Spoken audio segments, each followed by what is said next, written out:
I'm going to kick us off talking about plugging orphan oil and gas wells.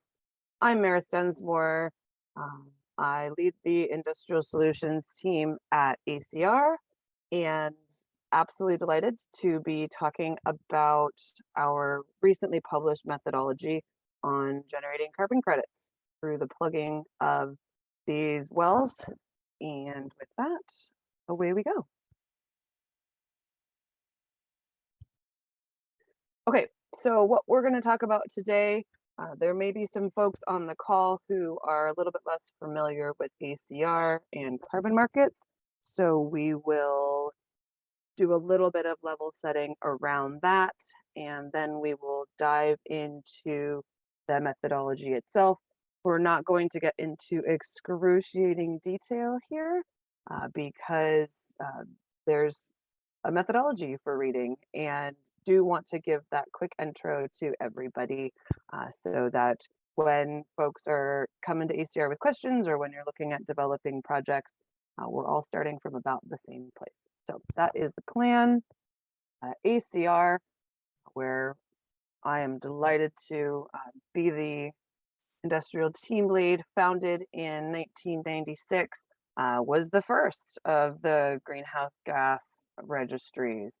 And we really want to emphasize that carbon offsets and carbon credits are not a new thing. This has been around for over 2 decades. And we did join Windrock International back in 2007.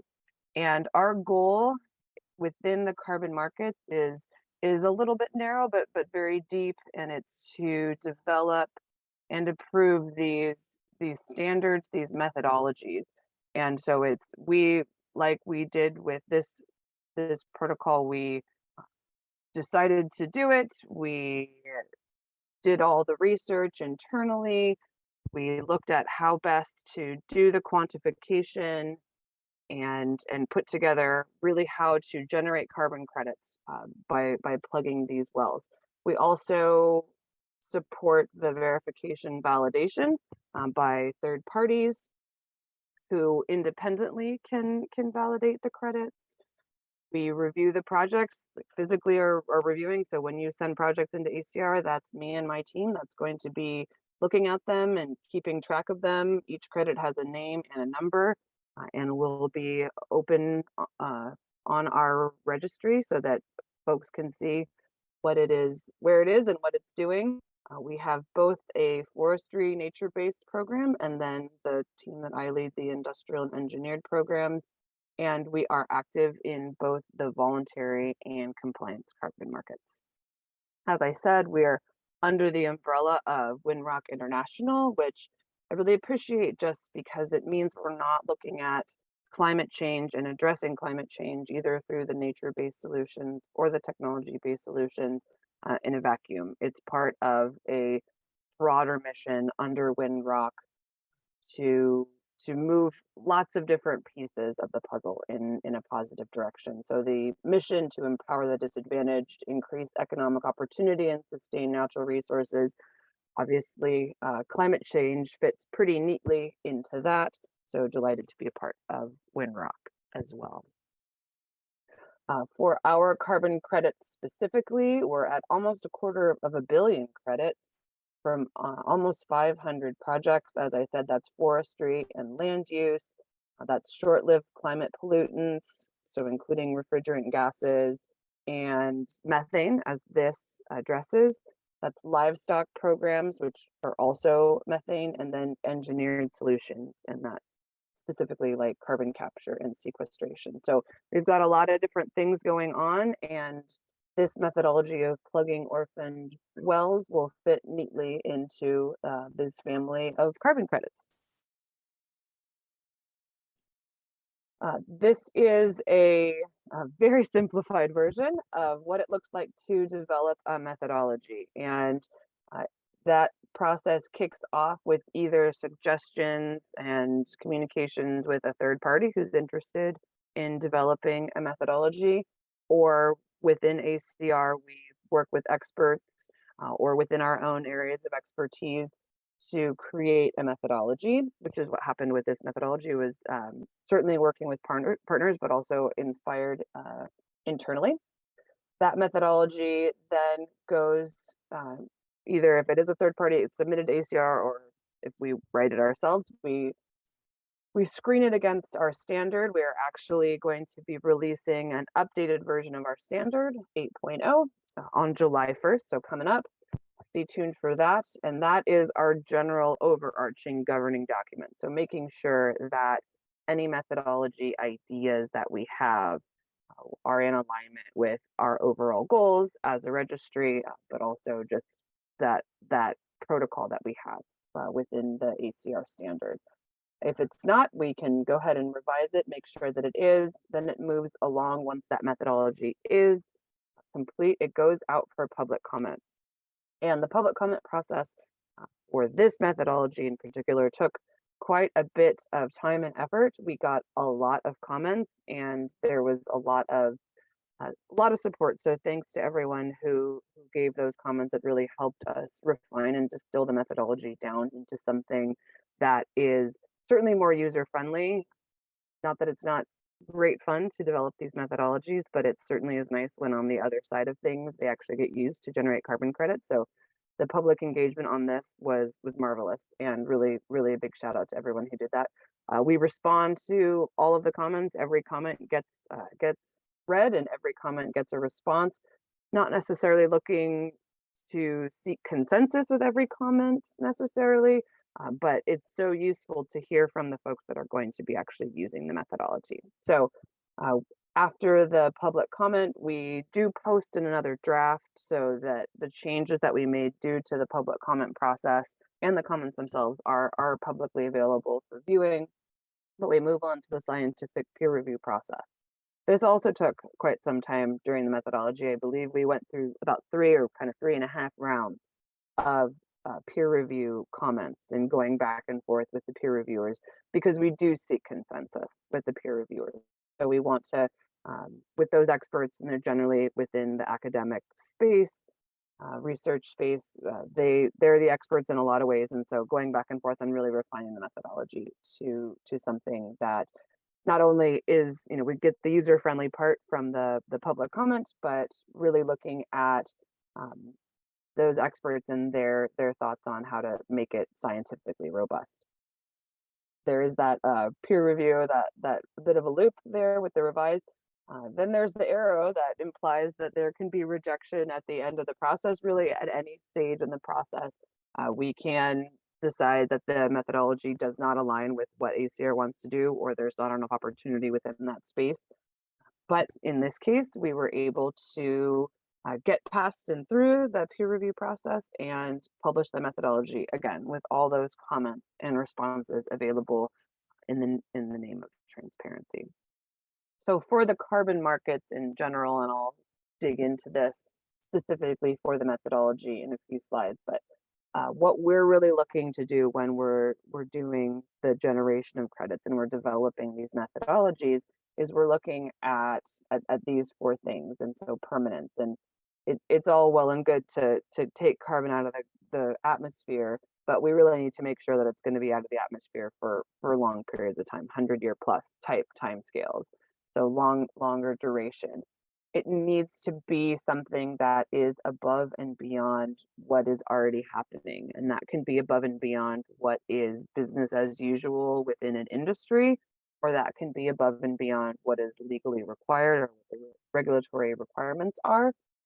And so that has to be, again, above and beyond. And really, is this something that would happen in the absence of the carbon markets providing financial support? And if it's not something that's happening frequently or within a geographic region or within an industry, then it can qualify as additional. Really important to avoid double counting and double claiming. And so if we are supporting the generation of carbon credits, it is important that there is one owner, one name on those credits that is the owner, and they can certainly buy and sell these credits or use them to offset their own emissions. There's different things you can do with that credit, that thing, that representative ton of CO2 equivalent. but we need to make sure that it's just one entity that can lay that claim and that multiple parties aren't all taking credit. And then there is the third party independent verification and validation that needs to happen, just again, in the name of transparency and accountability, that the number of credits and how those credits were generated is being looked at by experts outside of ACR, outside of the project developers, and that we have consensus with them. I do want to I'm not going to dig into any of these topics in great detail, but just flag them that this methodology is entering the carbon markets at a pretty dynamic time. We're in a period of rapid growth, certainly, and that's growth in just the volume of credits and the size of the market. That's growth in terms of the number of methodologies, the types of methodologies that are out there, certainly including this one, which is blazing a trail in a bit of a new direction, and folks that are involved in the market. And and so all of those things are creating that dynamic time of how are these markets going to continue to grow? How are they going to evolve and support climate action? It does really, and I want to echo again, the need for that transparency and accountability so that when we're generating these credits, when people are reviewing these credits and people are interested in buying these credits, that they know what they're getting. And that is certainly just around the quantification and around the location and around, the robustness of these credits so that they can feel good and secure in the actual purchase of them. There is increasing oversight, and that's through governance bodies or ratings agencies that are acting as somewhat of a supervisory role. And then we have some discussion around reductions versus removals within the carbon markets, the focus on short-lived climate pollutants versus CO2. And then also there's just talk about credit vintage. And a lot of these topics and a lot of these resources are addressed within ACR's website. I'm thinking of a recent post that we did about credit vintage and the importance of addressing those short-lived climate pollutants. So just want to flag that there's a lot going on at the same time as this methodology is being released. So happy to answer questions about these topics, or again, check out the website and you can find, or our LinkedIn, and you can find more information on some of these and how ACR is engaged broadly within the market. So for this methodology specifically, it was published a couple of weeks ago. And as I talked about the short-lived climate pollutants, we really are focused on those within the industrial team because of that potency that they have. We're using the 100-year global warming potential for methane, which because it's a fossil methane is 30 times multiplier, and that's from the latest IPCC report. And that is really a climate impact that's happening over the next 10 to 12 years, which is the time that methane remains in the atmosphere. So getting to methane and really addressing methane immediately and preventing it from entering the atmosphere is going to have an immediate net benefit. And it's estimated that 20 to 25% of the warming that we've already seen in the atmosphere is due to methane and the increase in methane in the atmosphere. So getting to it quicker in parallel with all the other climate action that we need to do is a big focus for ACR. And so what this methodology is focused on is the prioritization of wells that are leaking the most, that are having the most negative impact. And what that does when you are generating credits is you get more credits for wells that are leaking more. And so being able to actually quantify and report out on how many credits are being generated and how many tons of CO2 equivalent are not making it into the atmosphere gives an additional metric and an additional way to define success for a plugging program. So that's one of the things that I'm pretty excited about for this methodology. Is it's not just about how many wells did you plug, it's about how much methane did you prevent from entering the atmosphere. I will dig into co-benefits again a little bit later in the presentation, but want to highlight too that we've got local environmental benefits. Maybe that's other gases that could be leaking out impacts to groundwater, but also a workforce transition and being able to lay the foundation along with parallel incentive programs at federal level, at state level, at provincial level, where workers can really focus on becoming pluggers, and they're not going back and forth between drilling more wells and plugging wells depending on oil prices. They're really able to make that more permanent pivot into being a plugging operation. So getting a little into the details here, the measurements, which are completely key to quantifying the emissions that we are preventing through the plugging of these wells. There are 4 discrete um, times that we're out in the field, visits to the field. So measurement 1 and measurement 2, they do need to be at least 30 days apart, and that's to make sure that any measurements we have that are stabilized are going to be stable over longer time scales. And so we didn't want to make requirements super long because we are going to be extrapolating over 20-year crediting periods. So we wanted to make sure that if you are taking a measurement, that you're seeing the same sort of volume coming out of the well the next time that you're out there. And that's going to be a stabilization in both the volume that is coming out, but also the concentration of the gases that are coming out. So measurement 1, measurement 2, pre-plugging, then you go out and plug. Methodology does not specify any plugging requirements. That is up to the local jurisdiction. And then after the plugging is complete, going out and doing your confirmation sample to make sure that you are not leaking any more methane and there's no methane above ambient background. So those are the 4 steps. Talk a little bit more about some of them here, specifically to around what does stabilization look like. Green is good, red not so much. So making sure that and these are rates that we're going to see in the 2 sampling events prior to plugging, and we aren't going to have a second chance at this. So once you plug the well, you no longer are able to go back and take those measurements. So it has to be done, obviously, before that well is plugged. We require that it's a 2-hour stable reading with measurements taken with a frequency of at least every 10 minutes.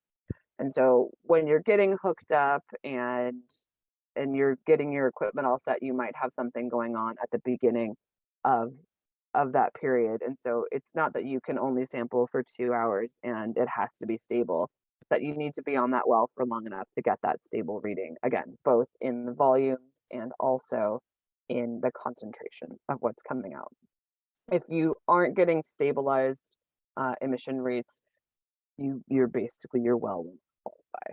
And so we do see some cycling of wells, and if you have an event where you have a barometric pressure drop or something like that, those are things that we can account for, but generally we just need to see that stabilization, and the specifics of that can be found in the methodology.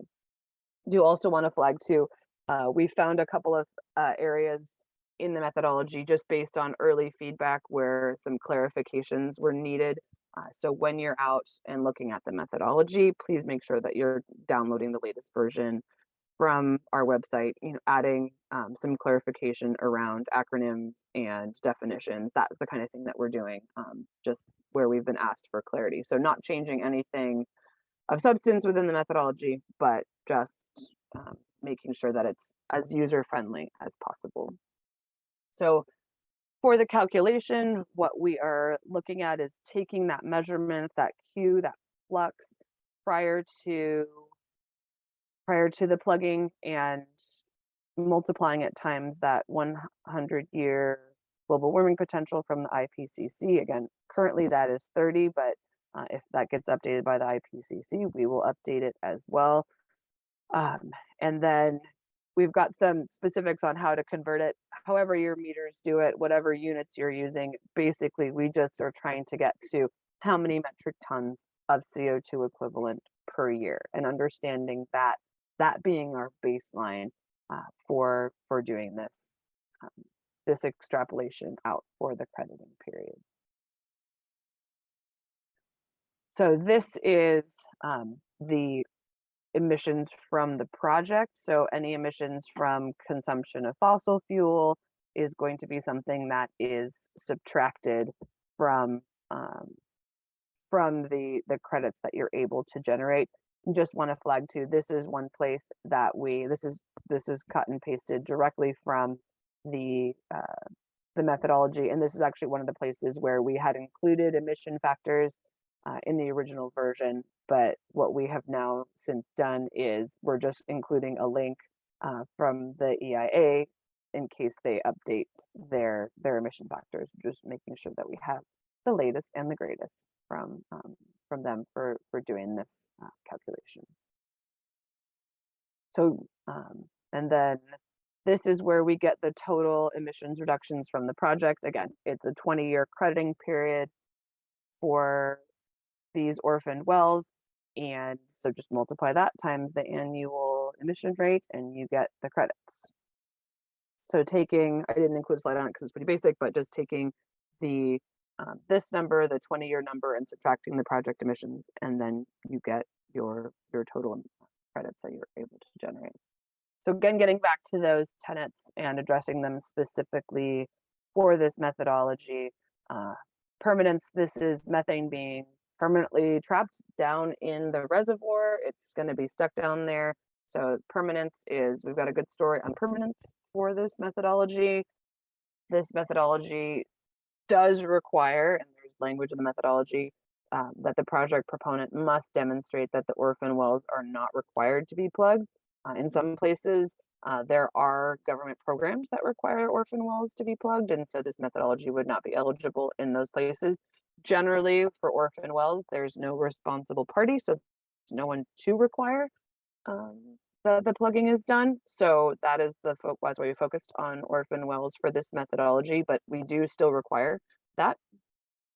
For double counting and double claiming, this can get a little squirrely because there are multiple parties that are potentially involved.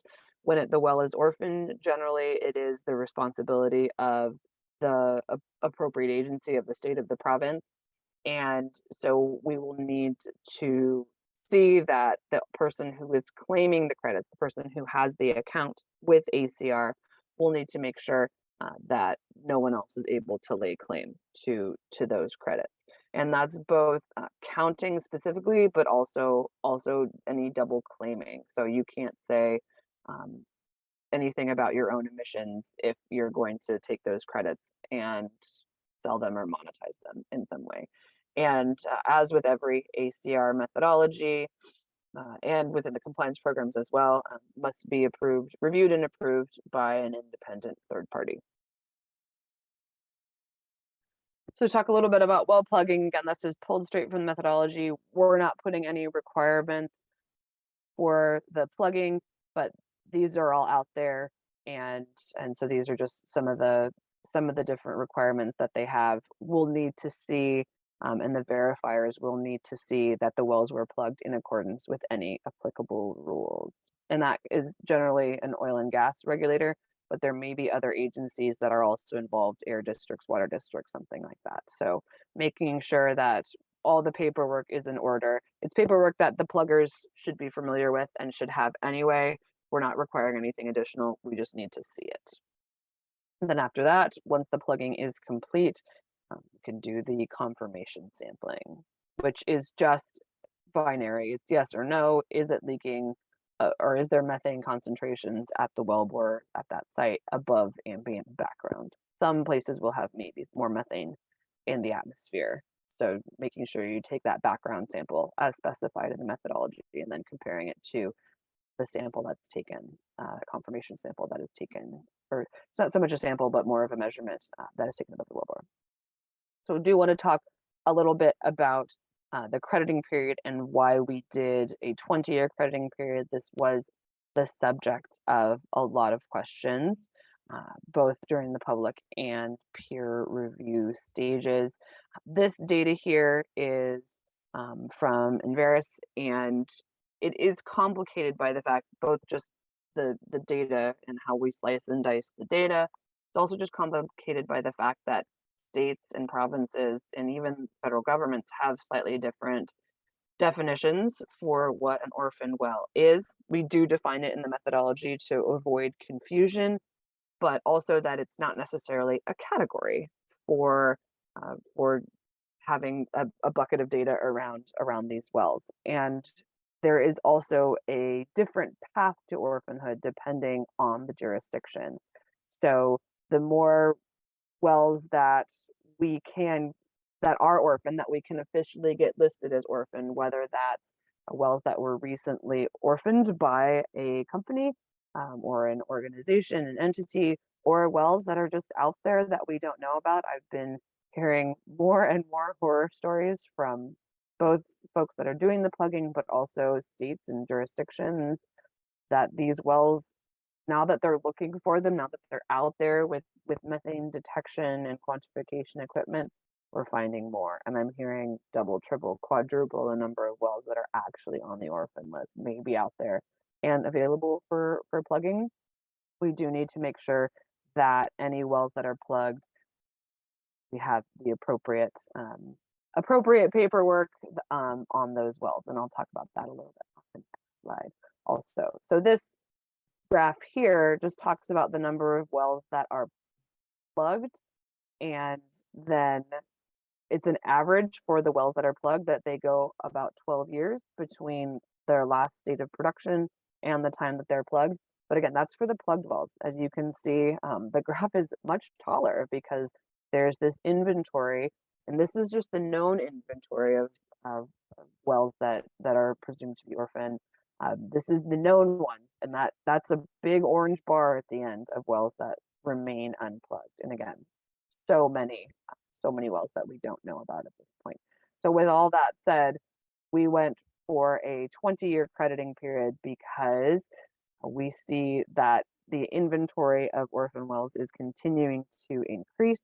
And so we want to make sure that the wells that we're providing enough incentive, certainly for the wells to be plugged, but not going crazy and giving, 50 credits. Just making sure that we're at that sweet spot.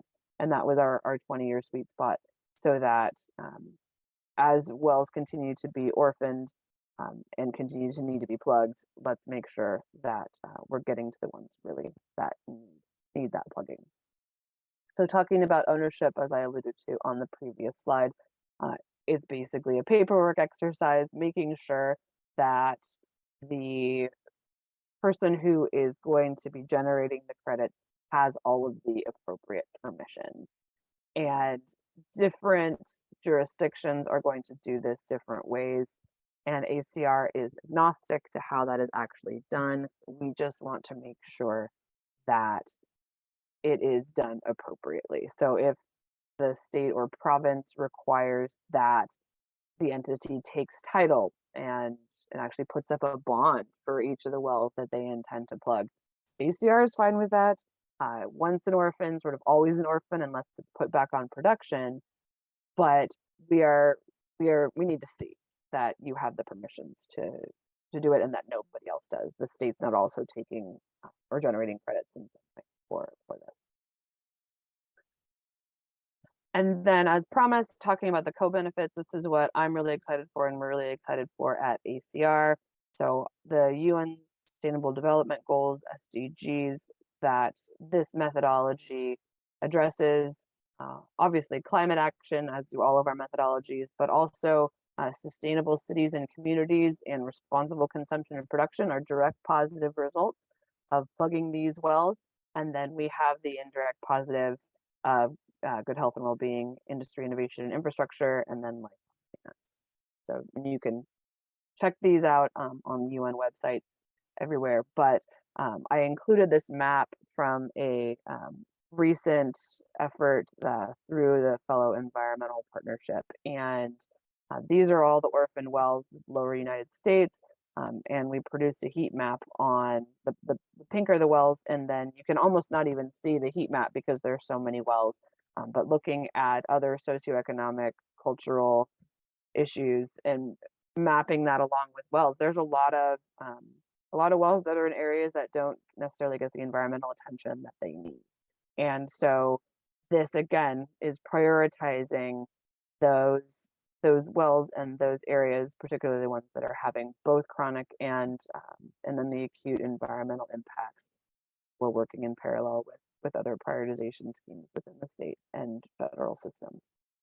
So with that, thanks everyone. And I'll turn my camera on and MC, kick it off with some questions.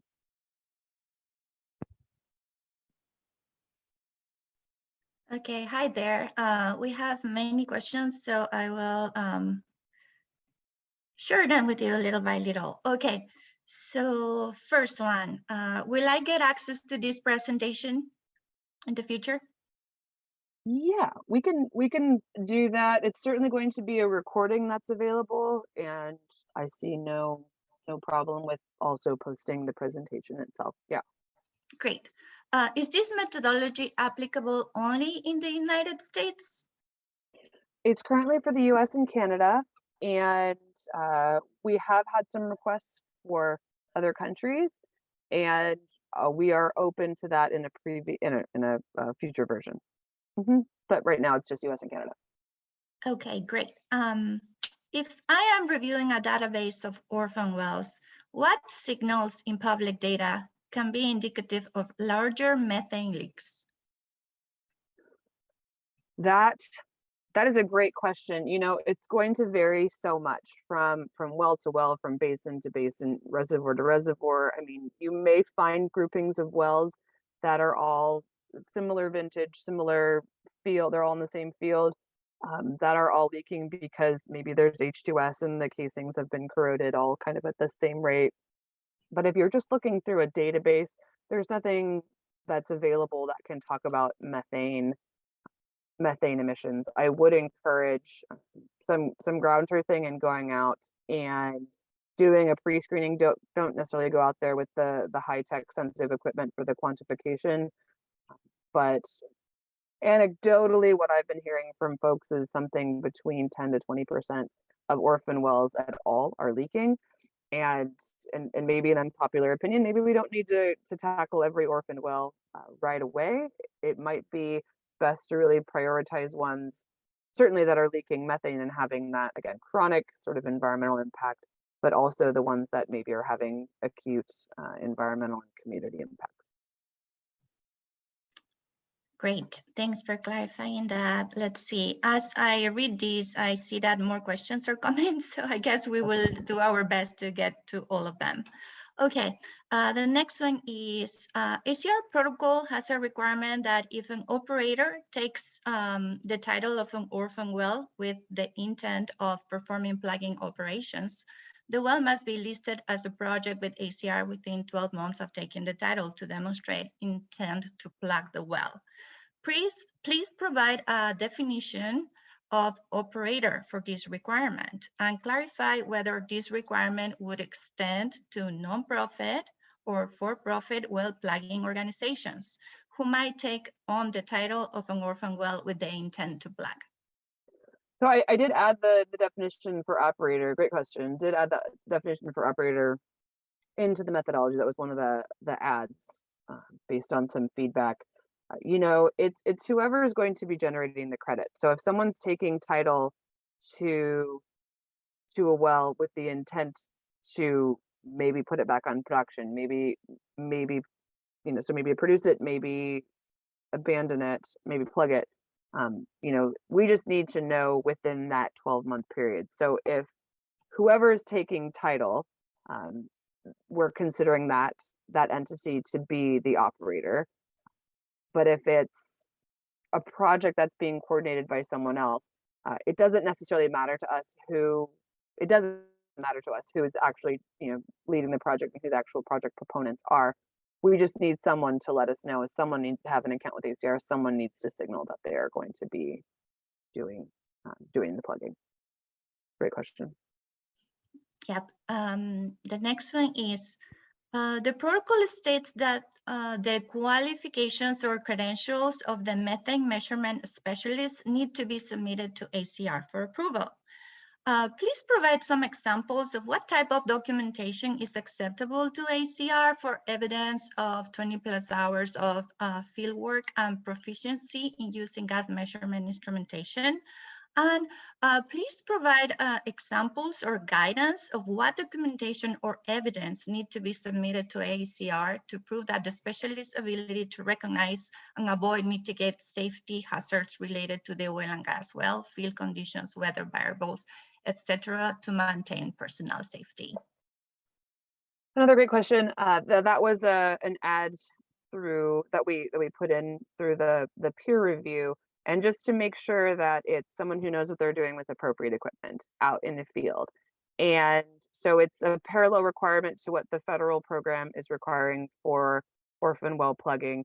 And documentation that we would accept would be even just an email if you're going with a certain technology provider, just making sure that, that if you're purchasing the equipment that that provider says, and we gave them 2 hours of training on how to do it, and then, just sort of recording that you went out and did the additional hours of experience in the field. So that would be sufficient for us. There's no official training classes or anything like that that we require. In regards to safety, that's certainly something, again, I got that feedback throughout the process. And when you're out there, there's a lot of safety hazards, whether it's flammable gas or other issues, H2S, sour gas, something like that. And we did put a couple of things in the methodology around, please be careful. But if you're on a drill rig, please be careful. If you're driving to a site, please be careful. But we can't include every possible scenario for where someone could hurt themselves. We are not OSHA, and so that is partially why there is the training requirement, so that folks know, hey, I'm measuring methane. This is a flammable gas. This is an explosion hazard. So that's what we're looking for when we have someone who's out there that has some experience. So that's where we sort of drew the line on encouraging folks to be out in the field and being safe. Great. Also, we are coming up with that guide form, so project developers can fill out and talk about the method that they are going to use to measure methane, and also the qualifications of your methane measurement project specialist. Yeah, perfect. MC, I'll give a shout to that too. MC's been working on some guidance documentation, and so that'll be out pretty soon, next couple of weeks or so. And we didn't want to hold the methodology up waiting for that, but we will be providing that. It's going to be a guidance document that's in the neighborhood of maybe 10 to 12 pages. So easier to, a little bit more user friendly, sort of something to have out in the field as opposed to having the whole methodology. That'll provide some clarification, just sort of the Cliff's Notes version to this methodology, and then also the documentation and the forms to fill out, so that it makes our review more streamlined as well. Thank you so much, MC. No problem. And I see a lot of questions come in. So again, we will get back to you, if not today, over email. So another one is, are there specific technologies approved or eligible for pre and post plugging measurements? So there are two methodology or methods that are listed and technologies that are listed in the methodology itself, and that's the chamber method and also the high flow meter, which is an external meter. And both MC and I have some experience with both of these out in the field. And there's certainly more technologies that are out there. And as those are reviewed by ACR and approved, they will go into the guidance document, so that we don't have to reopen the methodology every time a new exciting technology comes out. With one caveat that just because it's an approved technology, approved piece of hardware, doesn't necessarily mean it's being applied correctly. There's so much variability in what these wells can look like. They can be a hole in the ground with no visible casing to something with pipes sticking up out of the ground and going 100 feet in every direction. So it's really up to the project proponent and the person doing the measurement to appropriately address how to collect those measurements. And most things that are out there and available could probably be applied. if they're applied correctly. And that's really around the quantification side, just making sure that it's measuring both the flow coming out of the well, but also the concentration. So if we get at those two things, there's different pieces of hardware that you can do that with. The post plugging confirmation sampling is really just a yes or no question. Is it leaking above background? And we have some specifics on how sensitive the meter needs to be on the back end of that. That's specified in the methodology, but we don't require actual quantification. If it's leaking and it's above ambient background, we're concerned that well to be poorly plugged, and then it would not be eligible. Great. This is a really important question. How do recent methane policy announcement in the US impact the additionality of these project types, specifically for the EPA draft rule to address methane leakage from orphan wells? So it's a great question and something that we are monitoring because we do need to make sure that these things remain additional. So as far as we've seen to date, and if there's more information, please contact me offline, but there is no requirement to plug wells. There's certainly funding available and incentives available to do plugging wells, and that's both at federal and state and provincial levels. If it's not a requirement that the well is plugged, or what we've also looked at is just the number of wells that are out there. There aren't enough funds to plug every single one of them, or even close to all of them. And so because of that gap in funding, and also the gap in prioritization, because it doesn't require the focus on wells that are actually leaking methane, we are happy at ACR to work in parallel with those programs. But we do need to make sure that we do see the appropriate documentation from the applicable agency, that there's an understanding that credits are being generated and that that's an improved. Yeah, and I will add also that the prioritization in the federal government is safety. So they will start plugging wells that are like closer to church or at health centers or schools or something like that, instead of choosing the ones that are leaking the most. Yeah, and we like those things too, but we're Yeah. the carbon markets, and we're about those tons in the carbon markets, tons of CO2 equivalent. Thanks, Cynthia. Okay, another great question, Maris. What was the rationale for excluding abandoned wells in the final version of the methodology? We got a lot of comments about this, both on the public side and on the peer review. And ultimately, what we decided, it was going to be tough to demonstrate additionality that we were comfortable with. Operators have asset retirement obligations, and so we were, and also with seeing what federal regs were potentially going to come out about LDAR requirements for oil and gas operations, including wells, it looks like additionality was going to be tough to demonstrate now, and that certainly it was going to be tough to demonstrate down the road, because you would need, when those requirements went live, you would need, and what we were developing when we were looking at abandoned wells is you were going to need documentation from any applicable agencies that agency knew there was a well there, knew it was yours, knew it was leaking, and that was okay.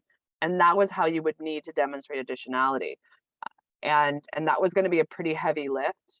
And once you know it was leaking, the federal requirements were going to be that you repair it. So additionality was going to go away pretty quick at a federal level as well in the United States.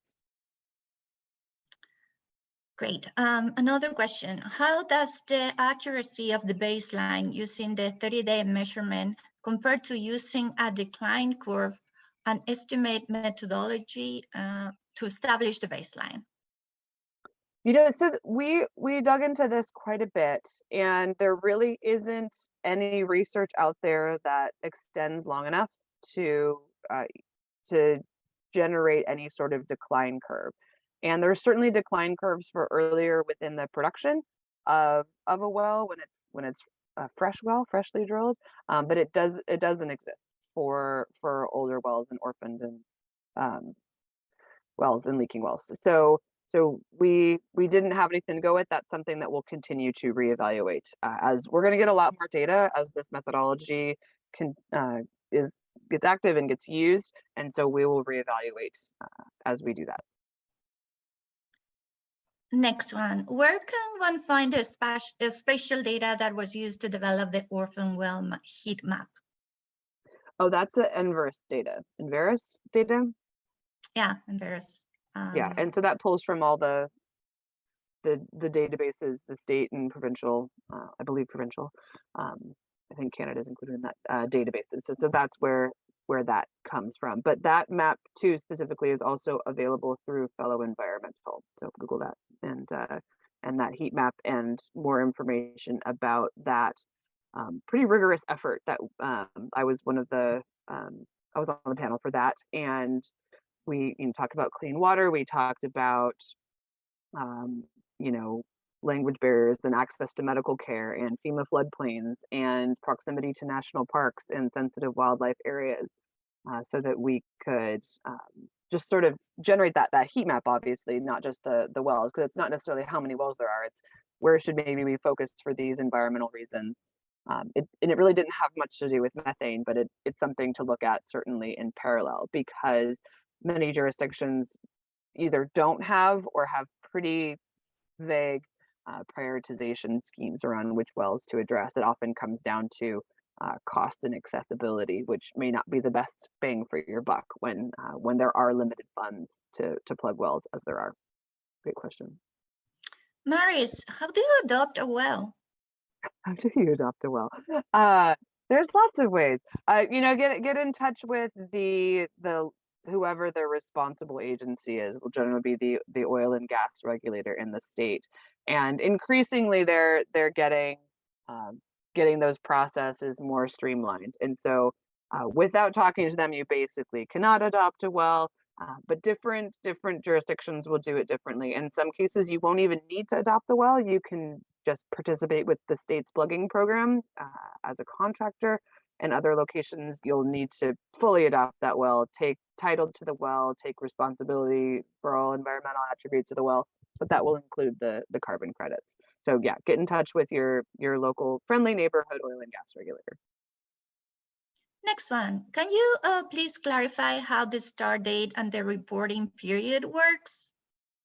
Yes, so that was something that we also provided a little bit of clarification on, because we got that question via email pretty quick, actually, after the methodology was released. And basically, if you have a project you can have projects that are just one well, or you can have projects that include many wells. And so, and MC, hop in here too, because you and I worked on this together. But the reporting period is basically when you confirm that the well is not leaking. And it's that one day, it's a one-time sort of event, versus if you have multiple wells in a project, it's the confirmation of the cessation of emissions from well number 1 through the well number X, depending on how many you do. So it's really triggered by the confirmation that there's no emissions coming from that well. Exactly. Let's see, next one. If the state has funding set aside to plug wells, are you still able to generate credits with those states if you can show the state has no plans to plug the well within some reasonable time frame?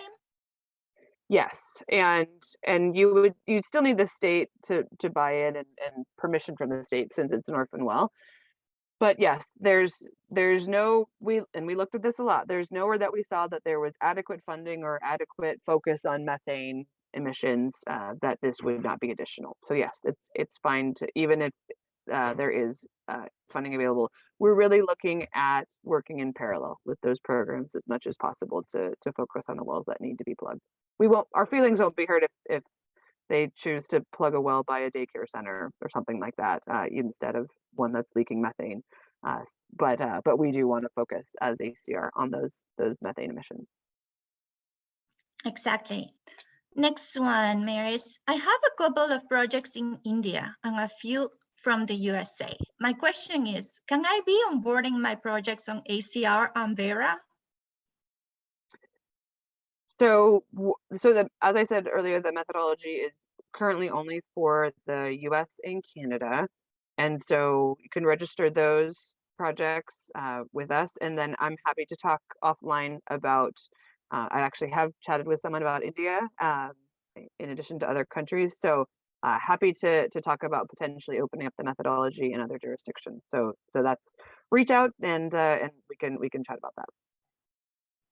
Okay, and I think you talk a little bit about this, but what methodologies can be used to do the two measurements at least 30 days apart? How long must the orphan well be measured to set the baseline? We need a stable reading of at least 2 hours. So if you go and hook up to the well and you get a little bit of wiggles in your readings just because you're getting your meter set and getting all your equipment set up, that's fine. And if you sit on the well for 4 hours and then it stabilizes for the last 2, that's completely acceptable. So it's that at least 2 hours of a stable reading at the end. Great. Maris, can you give us an idea of how will the site visit work? That is something that we've had some questions about that as well. And so great question. And we do in the ACR standard require at least one site visit every 5 years. So that would, if you're doing a single well project, that would require some site visit. If you're doing a multiple well project, that's something that project developers can work with their verification bodies on. In the interest of not having somebody drive to the airport, get on a plane, you know, rent a car, drive out to a site to make sure that it's the correct serial number for a meter and all the other important stuff that goes on in a verification. I think a lot of it can be done remotely. We saw that during COVID. And so in the methodology, I encourage, I'm not even going to say like that it make it possible. Like I'm really encouraging the efficiencies of scale if you have multiple wells to not require physical visitation to the site. So it is something that needs to be worked through with the verification bodies. MC and I and my team, we're happy to provide more clarity on a more specific project by project basis. But really trying to minimize that as much as possible and minimize, I mean, just the carbon consequences of that travel. Great. Maris, do regulations in Alberta, Canada enable additionality of this project? From what I've seen currently, the Orphan Well Association in Alberta is charged with addressing every single orphan well in the province. And at this point, the methodology is not eligible in Alberta. Great. I think you touched a little bit on this, but maybe to reinforce it, it would seem that orphan wells are a symptom of a lack of incentives for an operator to plug a well. Why not incentivize operator to plug low producing wells earlier to prevent orphaning altogether? We should. I love it. It is outside of the scope of this methodology, just due to the additionality concerns that I pointed out before. ACR absolutely supports that. There is a lot to unpack on how to encourage operators to do that. Certainly, it's something that we looked at doing. It's something we spent a lot of time on how to demonstrate that additionality and ultimately landed on we weren't comfortable with it at this point. But we received that feedback certainly once the methodology came out and that had been omitted. But happy to continue having that conversation as this unfolds. But at this point, and with the regulations that are coming into place, we opted to go with only orphan well. Great. I have another question on methods. Will the guiding documents include considerations for those alternative technologies, for example, not a high flow sampler or the chamber-based methods? They will, with big disclaimers and caveats that they need to be applied appropriately. And MC, since we're getting pretty close here, why don't you maybe just 2 more questions, and we'll follow up with the others. Promise. I just have to mention I have over like 45 questions, so we will get back to you, or please write us an email. I don't know, maybe Kyle can put our email in the chat. so Yeah. people can get back to us. And mine's on the slide too. So and we'll address some of them too, probably on the posting with the webinar video. Okay. Is there a shorthand definitions for the difference between orphan and abandoned? Yeah, orphan just means it doesn't have any parents, so it doesn't have an operator that can be held accountable. Abandoned means a lot of different things. In the methodology, we define it as a well that has been off production for 6 months, but different states, different jurisdictions have different definitions. I personally, when I came to ACR, coming from industry, considered an orphan well to be one that didn't have parents, right? But an abandoned well to be one that was plugged and had been properly plugged. But that is not universal, so that's why we had to define it in the methodology. Okay. Let me see. Maybe one that has a trend. Would the state required plugging and abandon report be adequate to prove out the plugging was performed according to best industry standards? Yes, any documentation from the state is acceptable.